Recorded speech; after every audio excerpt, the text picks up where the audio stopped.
Well, with the new year comes new laws. KXII 12's Marisa Sisk shows us some now in effect in Texas.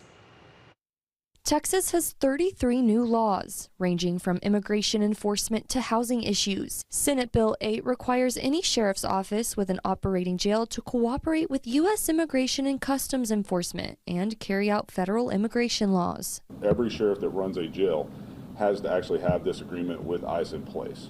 We have been doing it throughout the year, even throughout 25, working with ICE to identify criminal illegal aliens. ICE has 4 models for partnerships with law enforcement: jail enforcement, task force, tribal task force, and here in Grayson County, ICE will train officers to become warrant officers. Once they are trained, they will basically be like a warrant officer within the jail to work with ICE and serve these administrative warrants. Senate Bill 38 helps speed up evictions for squatters in the Lone Star State, something that had been a lengthy civil process. This new law gives deputies tools to remove illegal occupants. For us, if there's no legal establishment, under certain cases, a deputy or a police officer can actually just go ahead and remove that person. For more information on other laws being passed in Texas, visit our website, kxii.com. In Grayson County, Marisa Sisk, KXII 12.